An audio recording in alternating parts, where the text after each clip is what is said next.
Olá, meus amigos, olá, minhas amigas. Hoje vamos conversar sobre as espécies de inconstitucionalidade. Como sabemos, a inconstitucionalidade é um defeito do ordenamento jurídico, é um vício, é uma doença. A gente conversou já disso em alguns outros encontros. Pois bem, existem diversos tipos de doença. Para cada um deles eu tomo um remédio diferente. Hoje a gente vai estudar quais são os tipos de inconstitucionalidade, quais são os tipos de doença que quebram a harmonia de todo o nosso ordenamento jurídico. Primeira inconstitucionalidade clássica é a inconstitucionalidade por ação. O que é a inconstitucionalidade por ação? É aquela que é verificada com uma conduta, com um fazer que seja violador da Constituição Federal, por meio de uma atitude à violação ao texto constitucional. Maior parte dos inconstitucionalismos, das inconstitucionalidades, ela é justamente por ação, tudo bem? A gente vai ver que a inconstitucionalidade por omissão é uma criação muito recente dos ordenamentos jurídicos, ao passo que as inconstitucionalidades por ação já são reconhecidas desde o célebre caso Marbury versus Madison.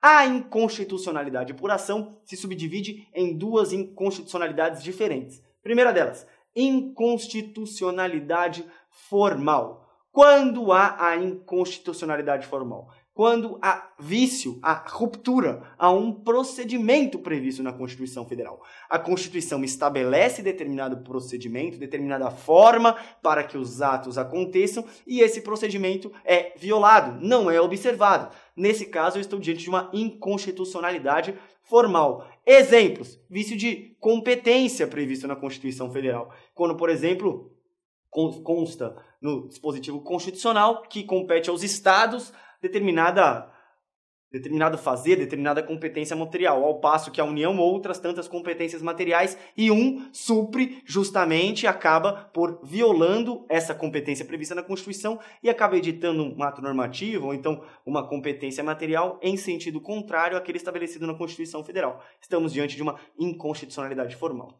Outra possibilidade é um vício de procedimento. Existem normas referentes ao processo legislativo na Constituição Federal que, caso violadas, conduzem a uma inconstitucionalidade formal. B. A inconstitucionalidade material ela é um pouco diferente. Ela atinge um fundamento, um postulado, um axioma da Constituição Federal. Um postulado clássico, por exemplo, é o direito da igualdade. Quando o direito da igualdade é violado, estamos diante de uma inconstitucionalidade, agora material. Perguntas. É possível ter as duas inconstitucionalidades ao mesmo tempo? Cuidado! Sim, é plenamente possível estarmos diante de uma inconstitucionalidade formal e de uma inconstitucionalidade material ao mesmo tempo. Tudo bem? Cuidado com isso. Uma inconstitucionalidade não exclui a outra. E a outra pergunta. Qual das duas é mais grave? Mais uma vez, cuidado. Temos a tendência a acreditar que a inconstitucionalidade material, por violar um fundamento da Constituição, é mais grave. Não! Tanto a inconstitucionalidade material quanto a formal conduzem à nulidade do ato inconstitucional. Ou seja, o ato é inválido, ele continua existindo, porque a invalidade não atinge o plano da existência, mas ele é inválido e, portanto, não tem vigência. Para a gente terminar, inconstitucionalidade por omissão, a segunda espécie de inconstitucionalidade. Ela se verifica como um não fazer do Estado, como uma omissão, como uma abstenção do Estado que deveria fazer algo e não o faz.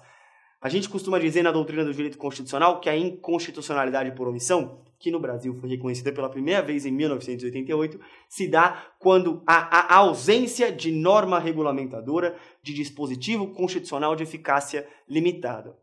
O que é isso? São aqueles dispositivos constitucionais que impõem ao legislador infraconstitucional a regulação de determinadas matérias. Ante a inércia do poder legislativo na regulação dessas matérias, estamos diante da inconstitucionalidade por omissão. Exemplo, direito de greve dos servidores públicos. Está previsto no artigo 37, inciso 7 da Constituição Federal, que o direito de greve dos servidores públicos será regulado por lei específica.